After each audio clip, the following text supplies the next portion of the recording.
And with that, I shall hand over to Who's David. that guy? Thank you very much. All right, welcome, David. Thanks, David. It's all yours. Let me Thank you start. very much. It Yeah. is a pleasure to be here, and I am going to try to give you a taste of, I guess you can call it David's dozen today, because there are 12 of them. Apps, utilities, little things that I have found to be very useful. I tried to sort of paint with a broad brush stroke here and take all kinds of different things. And I'm hoping that at least one of these will be interesting to you. So without further ado, let's go. So the first one is called App Privacy Report. Now, some of you who may be more tech and geeky like me might have some fancy software or devices that are protecting your home network. But do you really know so that you really know where everything goes, where different apps are communicating to, what websites they're going to, are they going places they shouldn't, etc. You may not have been aware that there is a similar feature on your iOS device called App Privacy Report. And so that's our first app. I'm going to show it on my iPad. So all you need to do is go into Settings and down to Privacy and Security. And if you scroll all the way to the bottom here, almost all the way to the bottom, you'll see this thing called App Privacy Report right here. And it sits in this state until such time, because by default it's not turned on. If you want to turn it on, you just tap on Turn On App Privacy Report. And it will take a few minutes, and it will start populating exactly where the different apps on your iOS device are communicating, the sites that they're going to. And I find this actually very useful, because if you happen to find a misbehaving app, for instance, that is communicating somewhere you don't think it should be, that could be something you could report back to the developer. Hey, what's this all about? Or it could be just a reason to wipe the app from your system if it's not something that you want to use. So this is going to take a few minutes. So that's why I wanted to show it first, because maybe as we go through other things, it'll start populating with data that I can show you. I do have it on my phone, but let's come back to it here.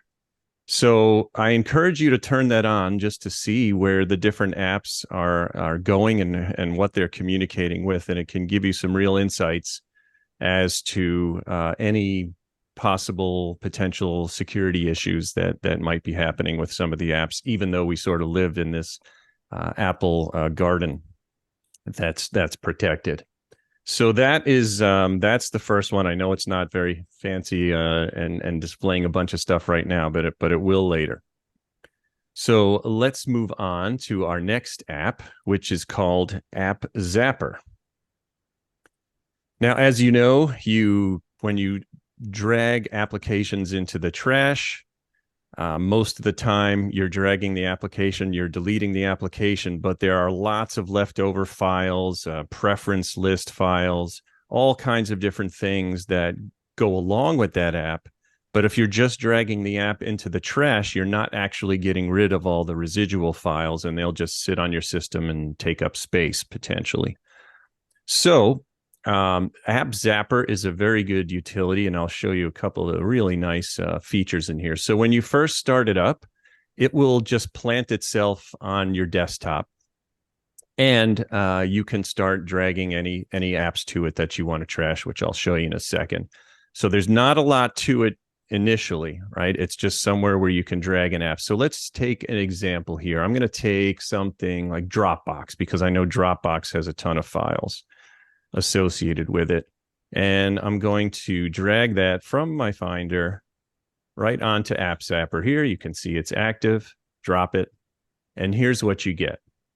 So not only would you potentially be removing Dropbox, and it shows you the sizes of everything, which is really nice too, but you can see there are a bunch of support files, there's preference files, there's a cache, there's a whole bunch of things that come along with that app that will fully clean it from your system. And that's what's nice about this particular utility. So for now, I'm going to cancel because I don't want to get rid of Dropbox, even though I'm not a huge fan of it.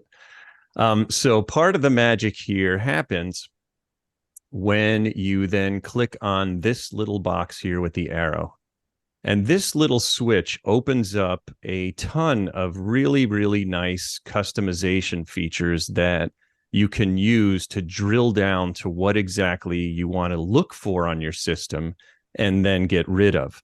So for instance, it might be a little small here, but this little tab here says showing everything over X size, not used in the last time period, sorted by whatever, right? So right now it just gives you a very, an overall picture of all of the apps. It's got them all in alphabetical order, if that's helpful. But let's say you don't really know which apps are taking up a bunch of space on your machine that you're not getting a lot of use out of.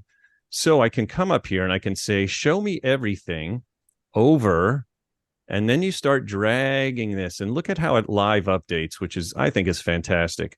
So I want to find everything that's, let's say, 100 meg. Over 100 meg. So here are all the apps that are taking over 100 meg, and I haven't used them, let's say,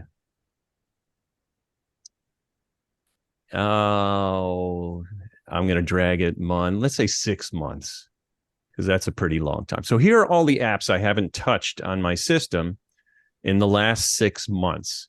And so I may decide, I don't really need this app. If I haven't used it in 6 months or a year and it's just taking up space on my system, then I can merely just select it. So if I wanted to do Canva and it populates it down, I hit zap, off it goes with all of its associated files. So this is a really nice way of not only getting at things that are of a particular size, but also things that just haven't been used in some period of time that you've defined. So you can really start to free up disk space nicely and get rid of applications that are just taking up space. And you can sort them by name, size, the date that they were last used. There's a couple of icons up here. This search is what I use most often. But if you want to pare it down, you can just look at applications, right? So whereas this search was everything that's over a certain size, not used in a time period, you can specify whether you just want to look at applications, or you just want to look at widgets or preference panes, or plugins. So there are a number of different ways to slice the onion here, but it's a really, really nice way. And that's why I chose this one, actually at the recommendation of a friend, over some of the other utilities. I think there's one called App Cleaner and some other ones, but I really like the way they laid it out here to allow you to get more specific. And when you're done, you just flick that box and this little guy just sits on your desktop whenever you want to drag something over to it and delete. So that's App Zapper. Is App Zapper just for the Mac? As far as I know, yes. All right, thank you. As far as I know, it is. I don't think it's available. Yeah, not on iOS, if that's what you mean, or Windows for that matter. I tried to stick to things that are Mac specific here, or iOS. Okay, all yours. All right, that is App Zapper, highly useful, and I don't remember how much it is. It's not a lot of money. Now we're going to take a different twist altogether and look at something that I found when I was looking for different volunteer types of opportunities. Like, what kind of volunteering can you do? What kind of service can you give back to the public in iOS? And I found a few things. What I'm going to show you right now is an app called Be My Eyes. And again, we'll go back to the iPad. So Be My Eyes is a community of people that are they have limited sight, or they're completely blind. Usually it's limited sight because they're asking for help with things, but sometimes they want to just ask for somebody's help in determining, hey, is this the red one? Is this the green one? What does this sign say? I can't make it out. And it's a really interesting way to give back to that kind of community. So there's a part of the community that needs the help, and then there is the other part of the community that is offering the help. So here is the app. So it tells you, how long you've been a member. And really, it just sits at this screen until somebody calls for help. So you can see there's over 535,000 blind people that are using this app, and over almost 7 million volunteers, which is kind of heartwarming, isn't it? Always nice when there's more people that are giving help than actually need it. But this is global. So what happens is when someone needs help, I'm sorry, I can't cue that up right now, but when someone needs help, you get a notification right on your screen with a little sound, blip, and it says, so-and-so needs your help. You just tap that and you're immediately connected to them on video so that you can see what they are looking at. And then they'll ask you, I've had people trying to sort their laundry, and this woman couldn't figure out which one was the blue shirt and which one was the red shirt or something like that. And I say, oh, it's right. That one you have in your left hand, that's the blue shirt. Boom. Thank you. And that's the end of the call. So it's a drop dead simple way. And there's no cost in registering. It's a really nice way to give back to a community in need. There are other apps that are similar to this. This is one I've had, and I've maybe received, I don't know, 3-4 calls in the time since I've been a member. So you don't get a lot, but it's just nice to know that if someone needs help, that boom, little notification comes on your screen, and you can instantly assist somebody who can't see clearly. Can I ask a question about this? Sure. When they're asking for help, are they asking for like direct physical come see me help as well? What do you mean by that, Julie? Let's say someone said, I need help going to the grocery store. Is that the kind of... No, this is really specific to things that they can't see clearly. Okay. So all right. Things around the house, like I said, with the laundry, or they're trying to read something on a particular sign and they can't make it out, or things so like that. All tied to visual. Okay, so there are restrictions on what you actually should or would want to do here using this app. You can't come to the person. You're just Correct. doing this. Yes. No, this is not a physical in-person type thing. Okay. It's totally global. I think the last call I got was from someone in Costa Rica. Right. So it's just boom, somebody calls for help. They shine the bat signal into the sky, and the first person who taps on it, who's in the community, is the one that's going to be connected and helps out. So that's happened sometimes too. Like there's been plenty of calls for help, and I just haven't been at my desk with the iPad or something like that. But when you have almost 7 million people available to help, everyone gets the help they need. So I just think it's a really great idea. It is. All right. Thank you, David. Sure. All yours. All right. The next one is actually a Mac app, and Cheetah, this is going to be right up your alley, I think. Yeah. So this is called Capo. And Capo is a very particular app for music and for learning to play a song, that whatever song you load in, and I will tell you that the protected music from Apple Music typically won't work here. So you have to have your own, maybe you have your own CDs and you've loaded music into your iTunes, and you've always wanted to learn this song. So you can do that, but you cannot use protected media files with this. What it does is it allows you to load the music file, and then you can do all sorts of things to slow it down, learn a particular sequence if you're a guitar player and you want to learn that great solo section, but it's played so quickly that you can't get it down. This will allow you not only to slow it, to pick that solo section in the song visually, but then really slow it down so that you can learn each of the particular notes. So I'm going to just show you an example here.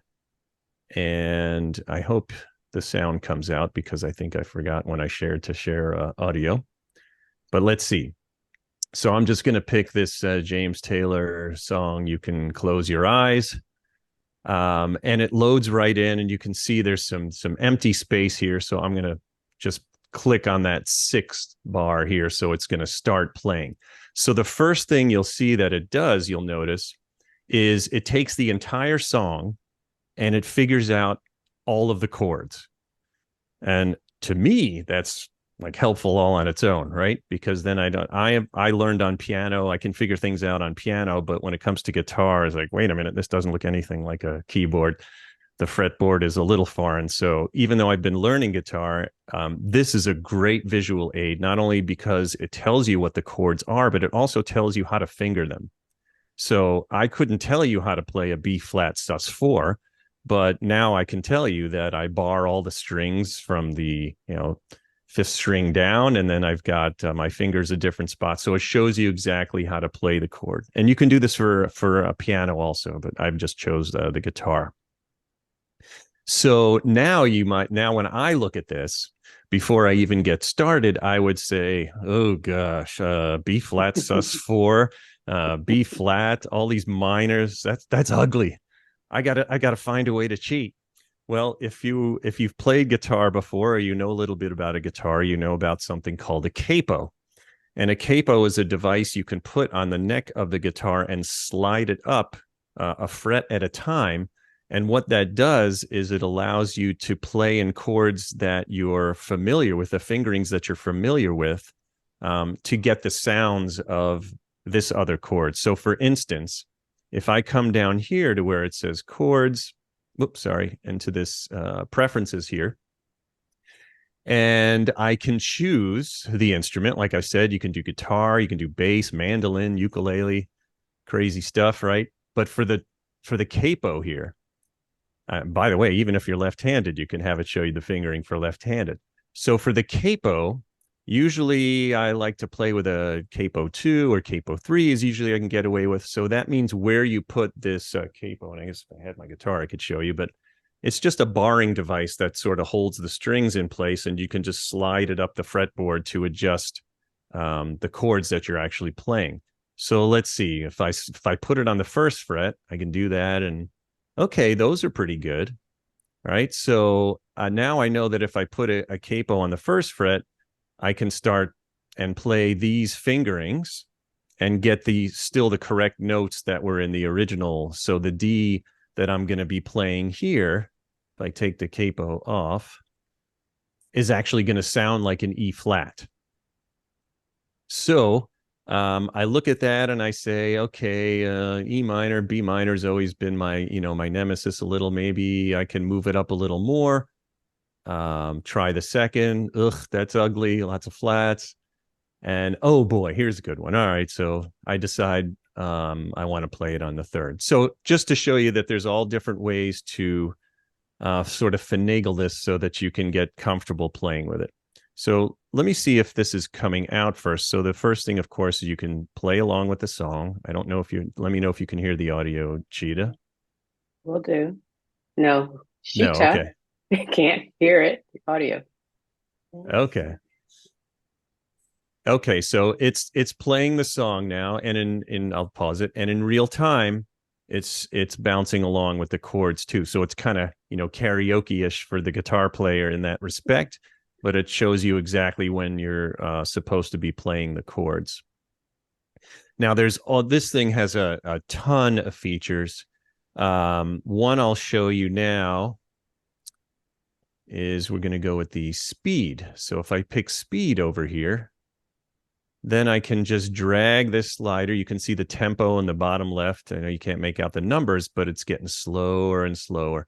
And I can slow this song down to a creeping crawl if I want to get an idea of, trying to learn a solo or trying to learn a particular part.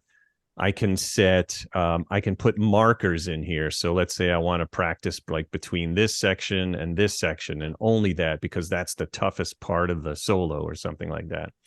So I can set the markers, and then loop it to only play that part over and over and over again while I'm learning it. So this is a great little utility for learning a song on guitar. If nothing else, just so you don't have to search online endlessly for chord charts and things like that and try to find the one that's right. I mean, you just load a song in here and you saw in seconds, it's already figured out all the chords, laid them out for me, and then I can make adjustments in here on how I want to play it.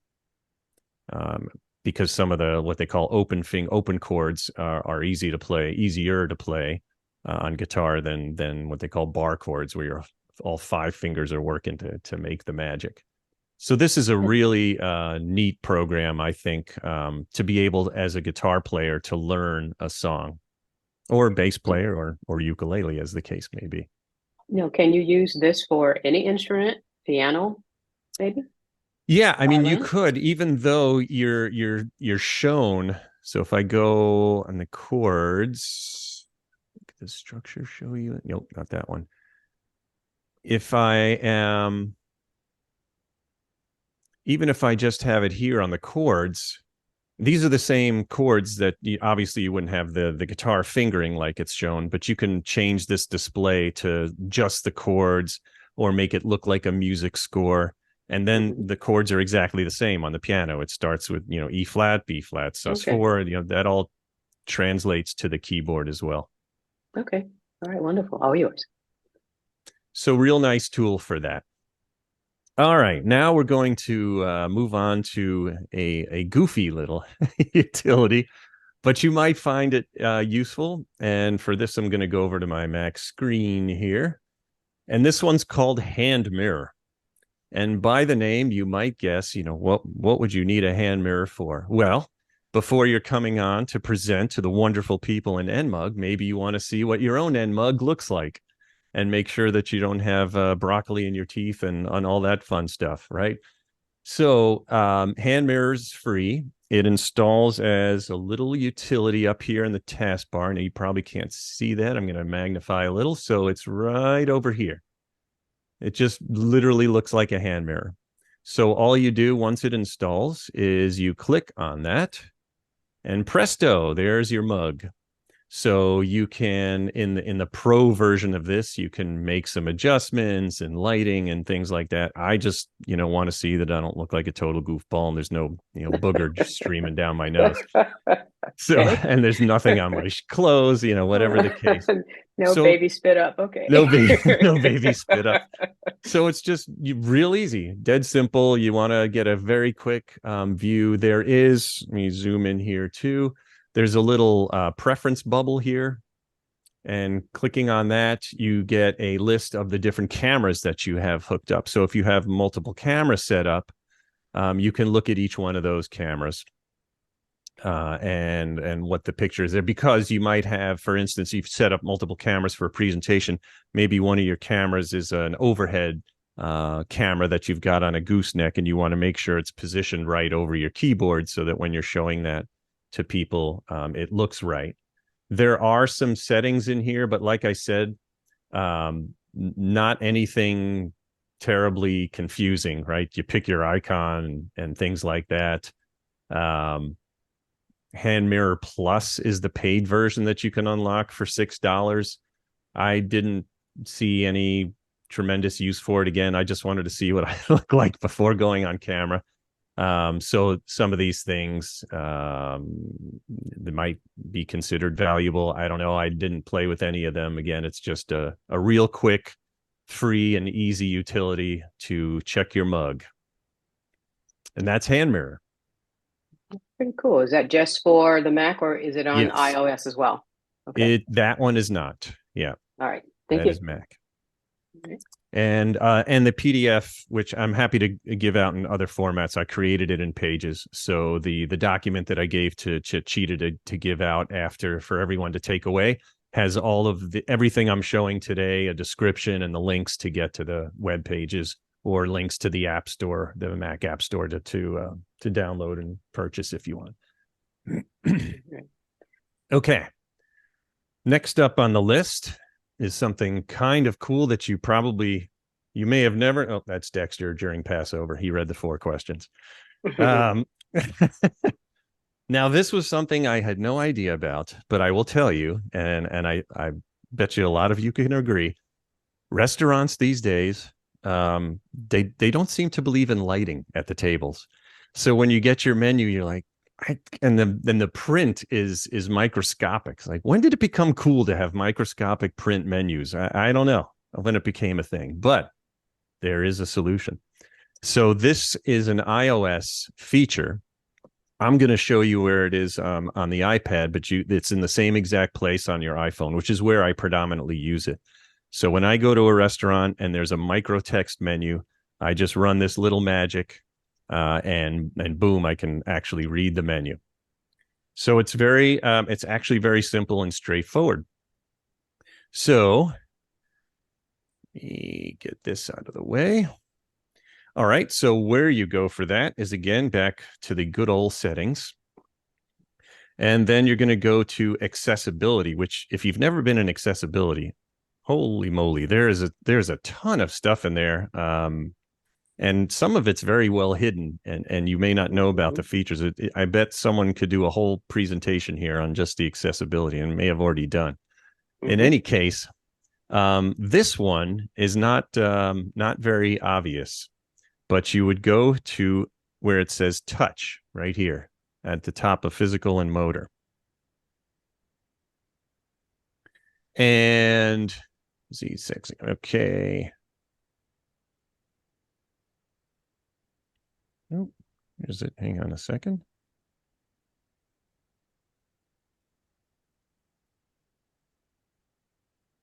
Oh, it wasn't touch.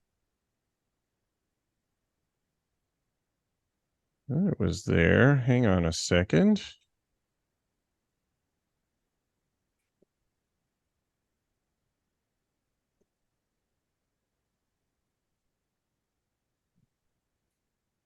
Give me 1 second.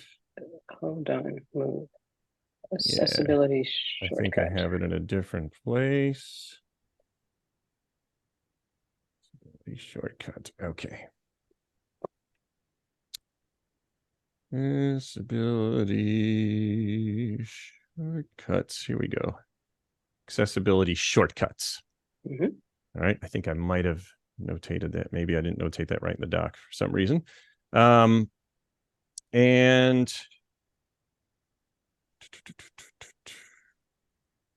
right here is, oh, sorry. No, that is not the right one either. No, I could swear it was under touch. Hold on a second. Are you looking for a magnifier? I'm looking for there's a place where you can specify where you can double tap and triple tap for things. And it's at the bottom of touch. It is touch. Okay. Where it's not on here? Or is it only a fun thing? Hold on a second. I did check this before, believe it or not. Accessibility, touch. Wow, you're right. You know what? It's a phone thing. Okay. Let's see. I'm going to do it this way. Okay. Let's see if this cannot see that. Cannot see that. Okay. Right. Can see it and can see it now. Okay. So accessibility, I'm sorry, it is only on the phone. At the bottom of touch is called back tap. And if you tap on that, you get to pick your shortcuts for a double tap and a triple tap. And what that refers to is actually taking your phone and double tapping or triple tapping the back. So mine is set up now for a double tap, which I'm going to do, which will bring up the camera. You can pick whatever app you want. And the triple tap is set up for the magic here that I was talking about, the magnifier. So I'm just going to give you an example. Here's double. So I just literally, oop, there it goes. It switched. There's the camera.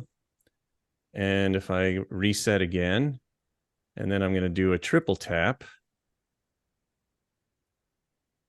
Just tap 3 times on the phone, and that gives you the magnifier, which is very, very useful. So if I come up with this menu problem in the microtext, I just take out my phone, tap 3 times on the back, and I get the magnifier app, which literally is what it is, right? It's a magnifying glass, and you can zoom into your heart's content and make the text on the menu gigantic if you want.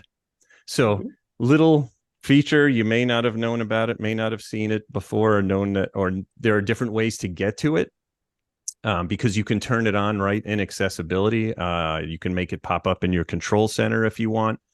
But I found that this drop dead easy way of doing it was to just set it up for the triple tap or double tap, right? And take out your phone, tap, boom, there's the magnifying glass. And when I showed that to my wife the first time, she's like, "What? How do I turn that on?"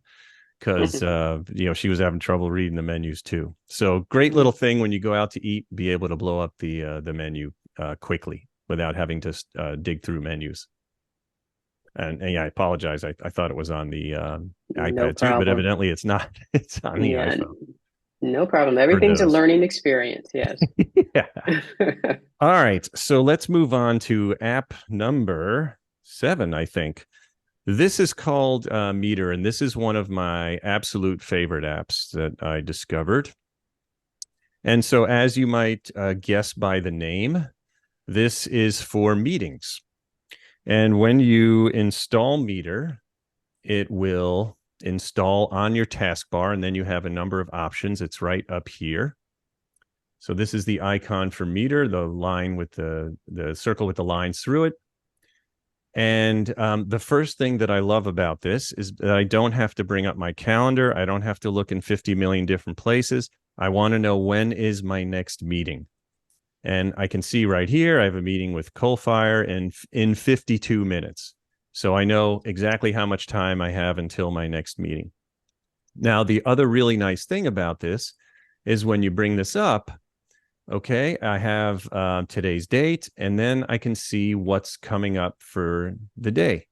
And I can see more if I want. So here's a meeting that I've got. And the really great part about this is it works with all of the collaboration and messaging environments. So whether it's Zoom or Teams, Google Meet, I think I've got all of those in here that I can show you. But the brilliant thing about this is as soon as this little guy tells me, it's meeting time, and it gives me a little alert, I've just got one button and boom, I'm in the meeting. So I don't have to go digging around in the calendar and then finding the Zoom link and then clicking on the Zoom link. And then it brings up my browser in Safari and tells me, "Oh, you want to open this in Zoom?" No, I clicked on the Zoom link because I want to open it in Mail. So this is a very, very direct and simple way. It's really nicely integrated. And you can see what you could just join it right from the meeting itself. And I'm going to scroll down here so you can see there's Teams. I think I've got here's Google Meet, right? So there's all kinds of different meetings that once you've got your calendar hooked up, which I'm going to show you now, you're good to go. So this works with anything. It works with Office 365, any of the calendaring stuff. The only thing you have to do is when you first set this up, you have to add the account in question. So if it's like an Office 365 account, you have to go into the Mac calendar, add that account in there just the first time, and then you're good to go. So here in the preferences, you can see I've got my Exchange account here, which is from work, Google. I've got other things, subscribe calendars. And then you can pick which of the calendars that you want on those accounts. So on Exchange, I don't really care about, birthdays and the holidays and stuff. So I can only check anything that's on my work calendar. That's what I want. For Google, just me, subscribe calendars, things like that. So anything that I only check the ones that I'm actually going to create meetings for. So those are my hockey teams. Anything that you'll have a meeting for, you can add and check that box, and then you get instantly access to the toolbar up here, and you can join your meeting in a snap. So one place, it's right on the toolbar, tells you exactly how much time until your next meeting. which is really great. And then you can join it with just one click instead of 6 or 7 and trying to find things. So that's Meter. Again, I think there may be one or two other similar apps, but to me, this was just the cleanest and easiest. And all the apps I'm showing you, I don't even think any of them are more than $10. So I don't remember how much Meter is. Might have been, some of these are free too. So definitely worth checking out if you're a person like me who's got a ton of meetings and can't remember your left elbow from your right elbow and what's coming up. This is very, very, very handy. I totally agree with that. All right. All yours, David. All right. Next app. And Cheetah, am I doing okay on time? You are doing great on time. Okay. You'll just give me the warning if I have like 5 minutes left or so. Oh, long before, yes. Perfect. Okay. All right. But we're getting down. So next one is called Parcel. And this is a package tracking program. So if you get deliveries from Amazon, from any carrier, UPS, FedEx, anytime you order anything and you want to keep track of the deliveries and when they're going to come, it's a very nifty app. That one is up here in the toolbar as well. Has just a little box and not too much exciting happening at the moment. I've got some deodorant coming, so I won't stink. The nice part about this is it's got integration with bring up the program here. So now that brings up the interface. So it's got some really nice integrations. One of them happens to be with Amazon. And so if I click on that, you can see that I've got an Amazon subscription and it's active. Sometimes Amazon will, in their delivery notification, they'll start the shipping, but then it'll switch to a UPS or the US Postal Service. So they've got not only that integration, but down here you can say, switch to the next carrier. So as information becomes available with another carrier, if they hand off the package to somebody else, you'll get the tracking from them instead of Amazon, and it just keeps it very fluid. So all you do for this is you sign on to your Amazon account, and you don't have to touch this. You don't have to set up deliveries. That's what's nice about the Amazon integration is once your purchase is made in Amazon and they say like, okay, you get that email, we received your order, it's going to automatically appear here in Parcel. So that's really nice. I order a bunch of stuff from Amazon. I'm betting a lot of you do too. You don't have to do anything except watch in this app. So you just click on the box up top and you'll see when everything is coming.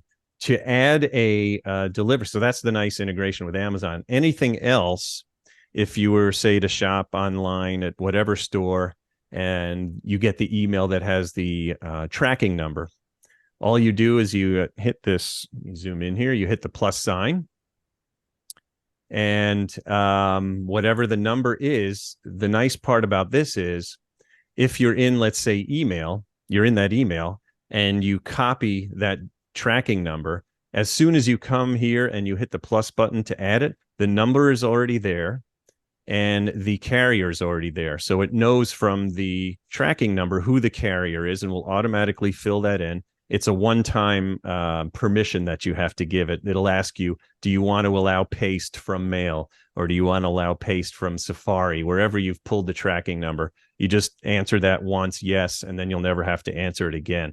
So all you do at this point is you come in here, it's already got your number, it's already got the carrier. You just fill in a description, whatever you want to call it, whatever you're expecting. You hit the add button, and then you'll see it pop up in the window here when you click on Parcel. So it's now, once you can see this one, in this case, the deodorant, it'll tell you departed shipping partner facility. I can click on that and get some more information. US Postal Service is awaiting the item. And so it gives you the constant trail of how things are going and where they're at. And once it gets down to it's on its way, this little picture of the truck will then turn into a number like 3 or 2 or 1. It's how many days until it gets delivered. Once it gets to 0, it says basically out for delivery, and you know when to expect it. So really nice for a bunch of reasons, right? Number one, just to track your own packages for yourself when you're here to receive them, and so you know when they're coming. But another thing is, a lot of times I'm away, and I don't know, when the package is. I'm not going to be there to receive the package, and I want to make sure, if nobody else is home, I would click on parcel, see that it's it's been delivered and it's at my front door, and then I'll call my neighbor and say, hey, I just got a package, can you run over and grab it, because nobody's home. So very handy utility for a lot of those reasons. I love the Amazon integration because I never even have to copy the tracking number in. It's just got the complete integration there, because who doesn't order a lot from Amazon? So that's Parcel. Have you ever tried using it with an Apple related purchase? Is it, Yes. as long as you have, okay, go ahead. Yes, thank you for that, Cheetah. Actually, you have it has integration with Apple Store as well. So you would just, once you have that W number or whatever it is, you plop that in, and it's pretty much the same thing from there on. Wonderful. Thank you very much. All right. Yep. All yours. Parcel, very nifty app. Okay. What do we have next? ProMouse. I've actually been using that all along. And so ProMouse is, there are a couple of different utilities that sort of do similar things for helping you present. And one of them, which I was initially going to show you, was called a Presentation Assistant. And it sort of puts the halo around your mouse like this and allows you to focus. But what I like about this one, ProMouse, is that it also has the magnification, which Presentation Assistant doesn't. This utility is $3.99. and I know that because when I decided to switch, I remembered. And it basically works off of keys. So at the top here, oops, here it is. Oh, nice. Okay. So at the top here, here's ProMouse. Here's where you can turn it on and off. The different functions that you want. So if you want your mouse to have a halo, I can just click on that, and you can see I've got a halo around. I'm not a big fan of the halo. I don't really use that much, but you can see some of the other functions here.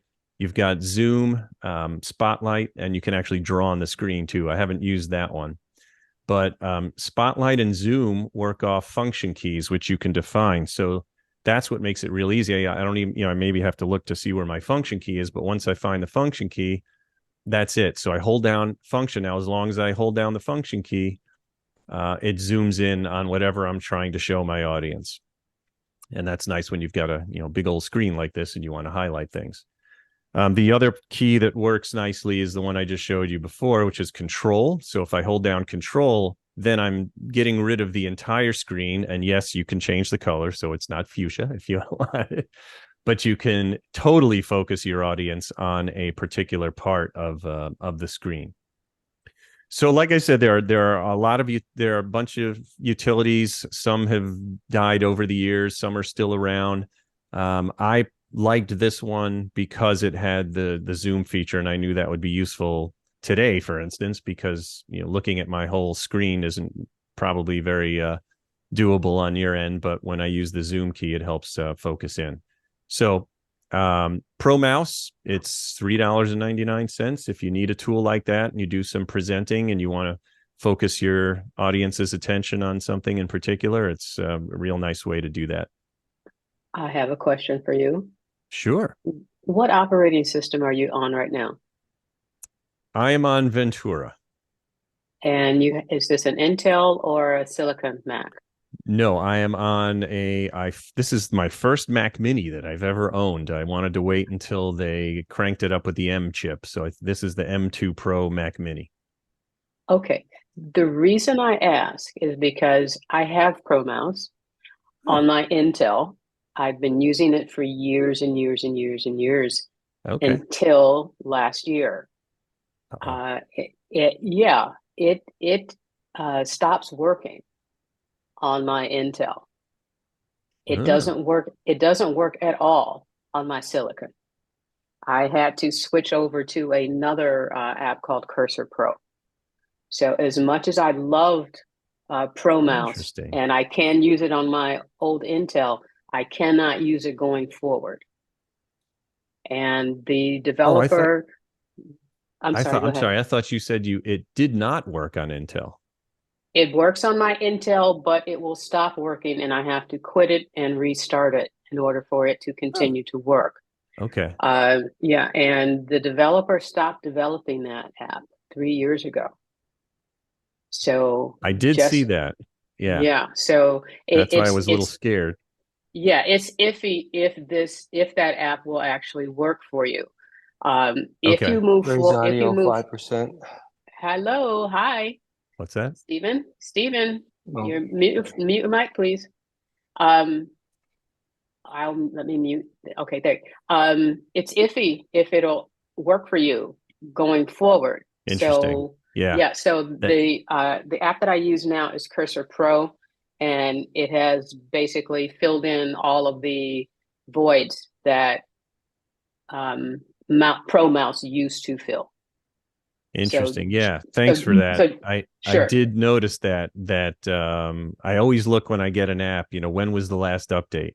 Because if it was before the new chips or something like that, or if it's been 2 years, I'm like, So for $3.99, I decided to roll the dice, and so far I can use it okay. But yeah, like I said, there are the utilities. You said Cursor Pro, something like that. Yes, Cursor. Cursor Pro. Presentation Assistant was the other one that I had looked at, but I didn't see a Zoom feature in there, so I like this one for the Zoom. But yeah, there might be other options down the road. Yeah, but, I wanted to throw that in there because just in case, because I've had issues with that app. It's fine on my Intel until I have to restart. I just cannot use it on my Silicon at all. All right. Okay. Yeah. All right. Yep. Good point. All right. All yours. Go ahead. Still got plenty of time. All right. Good. We've got, I think, 3 more. So number 10. Shazam. So this used to be a separate app that you would have to download, but now it's actually integrated into iOS.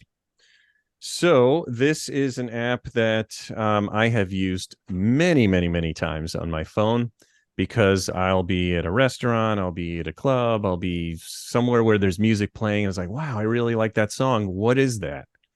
And just hold up the phone and it identifies it and brings it up. And I'm an Apple Music subscriber, so I can immediately download it to my library. That's the idea of this app. So Shazam actually lives now in the control center for iOS. So again, if we go into our nifty settings and go to control center, if you scroll down to, if you don't have it already, the more controls section, you'll see something called music recognition. They don't even call it Shazam. I guess they bought Shazam, right? So for all intents and purposes, it is Shazam. But now it's Apple Music Recognition. You can see it even has the swirly S icon still from Shazam. So all you do is you tap the plus. And now that puts it up into the control center. And so if we bring control center up, there it is in the bottom right, last thing I entered. And so I just tap that. And actually, let's do a live demo. I'm going to bring up my Apple Music. Make sure it's not copyrighted, because I have to mute it on the video. If you can hear. Oh, well, you won't hear it anyway, because my sound isn't shared, so we're good. Okay, go ahead. Yeah, so these are songs that are in my library. So let me pick. Okay, I'll pick a sure. There we go. Okay, so I'm just gonna pick a song. Now you can't hear it necessarily, but I am now going to tap on the Shazam icon and just hold it to the speaker.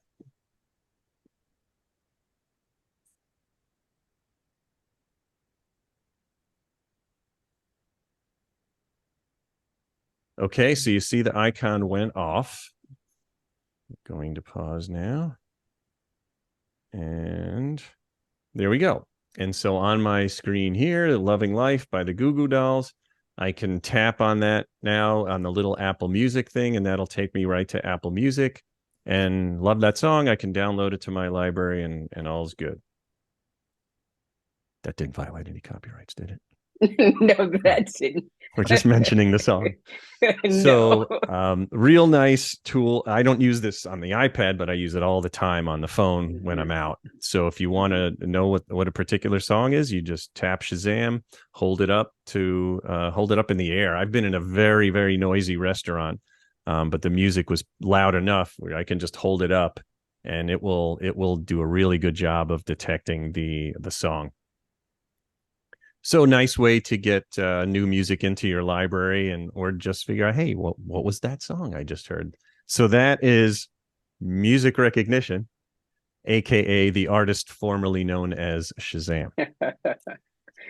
All right. So now we're going to move to probably my absolute favorite discovery app on the Mac. And let me take down Apple Music. And this one is called Sound Source. Nope, it is not Parcel. How'd that happen? Hey, let's do some live editing. Ecamm Live. Gotta love it. Make sure it's the right thing. There. Boom. Now it's Sound Source. Okay. So Sound Source is a very cool application. I know that this has happened. This had to have happened to all of you, right? You're on your machine. You're listening to a YouTube video, and you have to get on a Teams call. But it's a boring as heck Teams call that you just have to listen to, and you really want to hear what's. I'm not encouraging this. You really want to hear what's going on the video in Safari or something like that.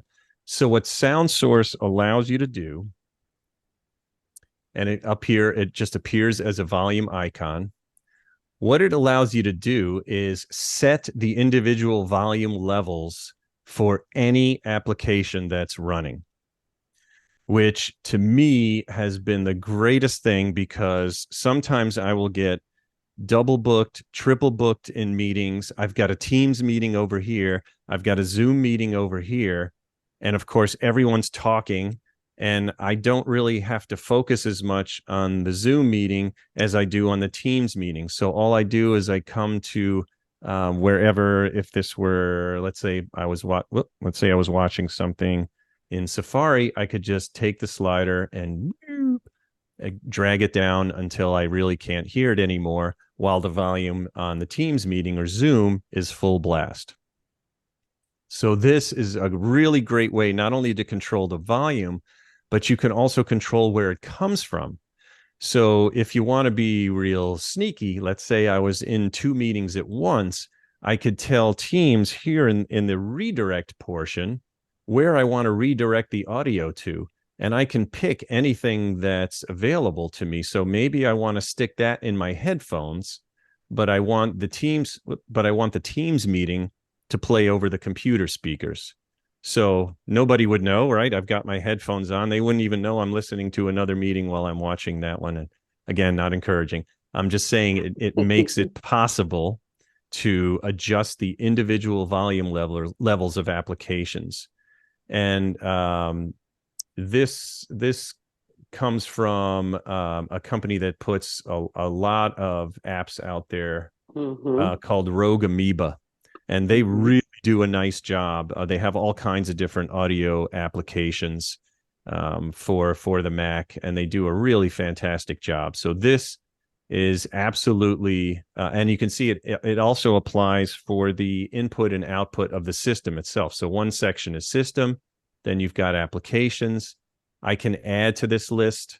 Normally I've got Safari, Zoom, Teams, all the things I'm on all the time, where I have meetings as my favorites. So if they're not running, I'm sorry, even if they're not running, they're appearing in this list, right? I don't have Safari up right now, but it's my favorite. So whenever I am running Safari, I have full volume control over it. So you can add, you can select an application, or you can pick anything that's running and stick it on that list. The other thing in the system section is I can pick different outputs or inputs based on what's going on for the system itself. So in other words, for the output of the system sound, I have full volume control over that, but I can also direct where I want it. So I want it in my external headphones now. My input, which microphone do I want to use? Right now, it's set to the microphone in, that would be wrong. It should be Scarlett 2i2. Much better microphone now. So that I can specify, which one I want to use for input, which device for output, where I want to put my sound effects. That can be either the same as the system, or I can redirect that as well. So this is a really, really solid application. It's one of my favorites because I'm constantly finding that I'm double booked, or I've got 2 meetings going on at once. And this allows me to control the volumes individually for each one, which is great. You couldn't do this for a long time on the Mac. And I think they've really done it right. Absolutely. I have to agree, because I've been using Sound Source and Rogue Amoeba apps for a few years. And there were things that I could do with these apps that you just could not do normally, natively on the Mac. That just saved a lot of things. And Gene also mentioned that you could use it for recording. I actually used to do that, rip my my vinyl and use a Rogue Amoeba app, a Rogue Amoeba. I don't know why that won't come out today. Rogue Amoeba, app to do the sound recording. So it is a wonderful app. I agree, totally. Yeah, for sure. All right. They do a lot of good stuff. All right. Okay. You have about 10 minutes. Perfect. We're at the last app. And this one I've discovered recently. There's a guy named Michael Forrest who has created a bunch of different apps for different streaming and drawing and things like that. Also integrates into OBS or Ecamm Live, or the software I'm using here, which I think there'll be another session on that. But one of the nice apps is called Video Pencil. So on the Mac side of the house, there are a number of different ways to use this. You can just use it straight out to draw on your iPad screen.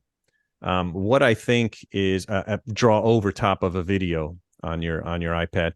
But what I think is nice about it is it's also got integration into Ecamm Live, so I can pull it in as a source, or even better, it mirrors the video that you're seeing, that I'm projecting in the meeting, and then I can draw over it. Because so I've got this set. Let me just zoom in a little here so you can see some of this.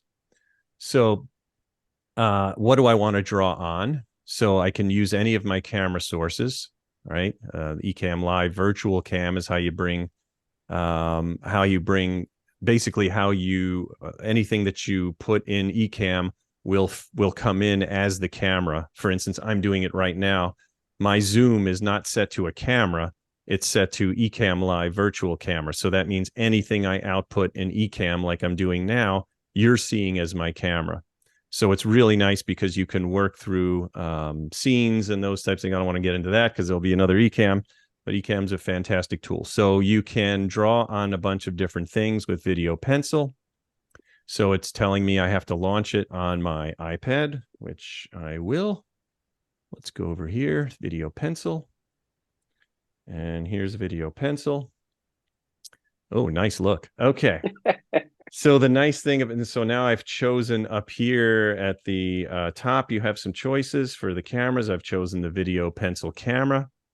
And what's great about this is if I'm trying to, and I'm using an Apple Pencil here, if I'm trying to draw on a particular part of the screen with my, I got to figure out like where exactly is my ear, for instance, and sort of guess when I'm on my iPad, where's my ear. But the nice thing is it mirrors the video on your iPad, and it gives you a bunch of different choices for pens, colors, and widths, and all kinds of things. So that if, for instance, I want to get exactly where my ear is and outline, I got it right there, and you can see it drew it on the screen as well. Hmm. So you have all kinds of different colors. If I'm trying to point something out, on the screen, I can do that. And the other really nice thing about it is that it also has live titles. So if I want to, let you know what section we're going at, I draw a line and speak, and it will fill the text in as per the length of the line that I'm drawing. So let me give you an example. If I just do this, hello. So it just put that up. Okay. Now, if I draw a long line, this is video pencil. See how it keeps it's kind of squishes down the text to fit whatever the length of the line is. So if I were to do this, hello, obviously that's good. Whoop. Hello. So obviously that's going to be giant, right? Because I did a very long line. So this is a really, really effective way when you're giving a presentation to mirror what you're seeing on my iPad. What I'm seeing, what I'm projecting is on my iPad. And I can just, if I wanted to outline the microphone, I'm not even looking up there, right? So I have full control over exactly where everything is because I'm drawing on it as if it's just a static drawing on my iPad. So I can say, hey, there's the plant. Or I can just, if I want to give a flow chart and I want to demonstrate things and right. Oh, thanks. I must have said thanks accidentally. That's really cool. Really, really nice way of presenting, and the tool, like I said, it can be used by itself. You can draw over any camera. This integration with the Mac is really nice, and you can use it for any presentation software. It doesn't, I don't have to be using Ecamm Live. If I'm just in Zoom. In Zoom itself, if I were to go to my options in Zoom, and maybe I can show you that. Let's see. Oh, I've got it minimized. But if I go into Zoom and I pick my video settings, my camera settings, there'll be an entry there for video pencil camera. And so then I just have my immediate feed into oh, sorry, someone was saying something. Yeah, Christian, can you unmute yourself and ask your question? Yeah, hi, this is really interesting. Can you use your finger to do this, or do you need to have an Apple Pencil? And if so, which one? Excellent question. You can Thanks use very much. anything you want. So here's my finger. Yep. Anything you want, even for the talking. This answers your question, Christian. Ooh. There it is. Christian is going to take that and run with it. Oh my God. I can see the wheels turning, Christian. Gotta go get my pencil. He's gotta go. Yeah. And like I said, you can pick different lengths, different thicknesses, right? That's why the Apple Pencil is nice, because it's got that thickness thing, but you can absolutely use your finger. And often I do, because I don't have the pencil charged up enough to do it. So Michael Forrest puts that out. He's also got a couple of other utilities that that I'm probably going to show when I do a Ecamm Live demonstration or a presentation on that. Something called Beat Sheet, which is basically like your producer. So you can put all of your speaking notes, which scene you want to show in the presentation, and it's just like you have your own producer for the show, and you just go next. And it automatically has your notes. It has the next scene come up, so you don't have to. I use a Stream Deck, but you don't even have to push the buttons. It's really nice. So he has a couple of really nice utilities, and he also has a Discord server where he communicates with the users and very, very timely with answering questions. I was having an issue actually with this, that I thought I was having an issue for this today, with Video Pencil being available at the same time that I was sharing my iPad screen. I didn't think you could do both, but in fact you can, and I just didn't have things started up in the right sequence. So Video Pencil, very, very, very, very handy. There are other ways to draw on your iPad in a presentation. You can use green screen effects in Ecamm Live. Maybe I'll show you that when I do that. But this is just real nice, and it can be used with anything. and just a perfect Wonderful. way to laser in on the area of the screen that you want to highlight, or just draw, or flow charts, whatever, or the live titling. It's really nice. That is really cool. I can see a lot of us going to use that for the upcoming classes and such. Okay, with that, That is David's dozen. David's dozen. Do we have any more questions? Anyone want to ask a question of David and of anything you've seen today? Don't be shy now, all of you who are populated the chat. Go ahead, Carl. You have a question? Yeah, very interesting presentation. I had a question about the pencil. I see the upgrade on the top of your screen when you were using video pencil, so I presume you're using a free version. Do you know what enhancements come with the upgrade? I actually I actually did purchase the core version. So what the only other additional things when he says upgrade, I'm looking at it right now. So the Video Pencil Core gives you all the essential features, and it removes the watermark, because normally there'd be, if you want to use it for free, there's a watermark on it. And I was like, nah.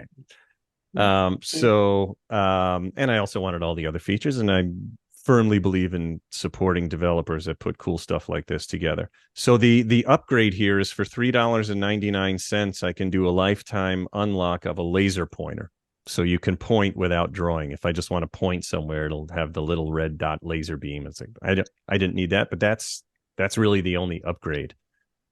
He is working on a new suite of tools that combine that producer beat sheet that I was talking about, and Video Pencil and everything into one compact package, instead of having 3 or 4 utilities.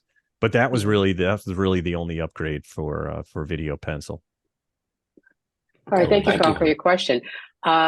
Someone has asked if you could go back to the app privacy report to see what has shown up.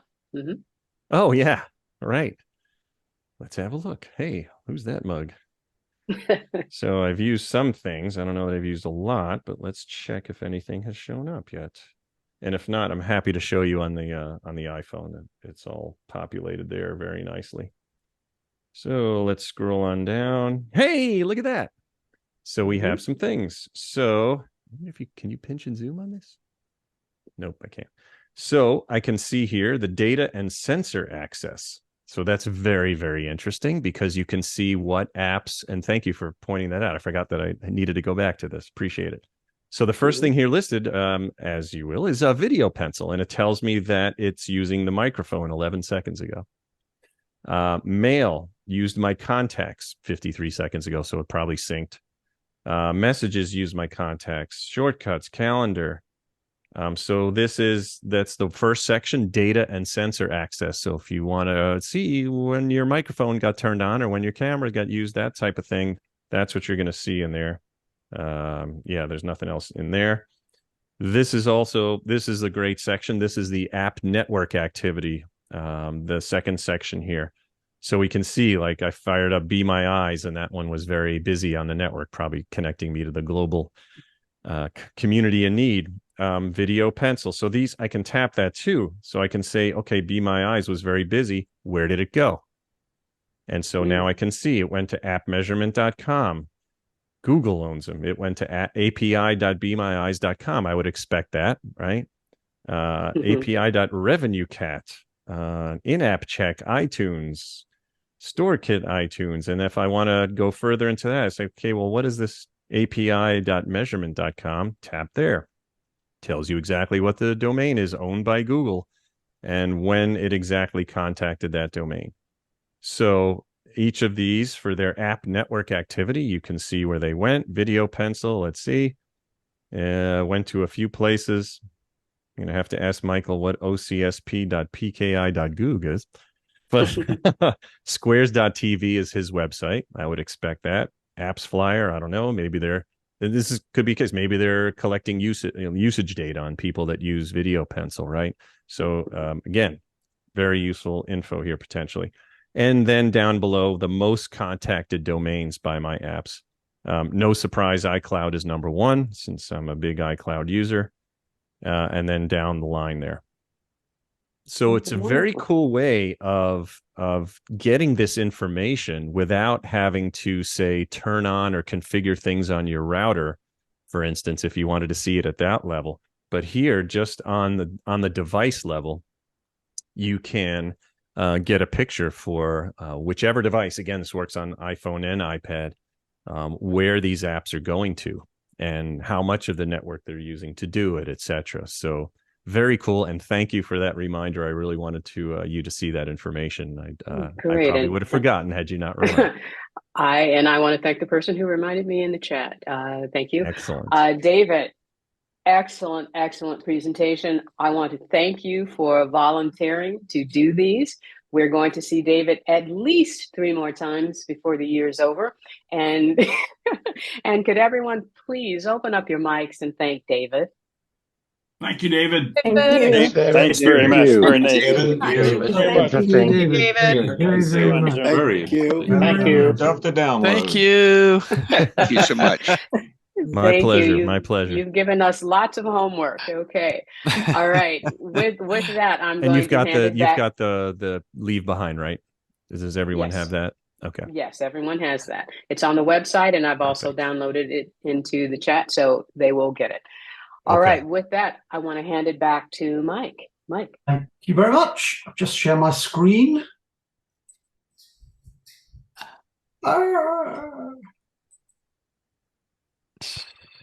Well, thank you very much, David.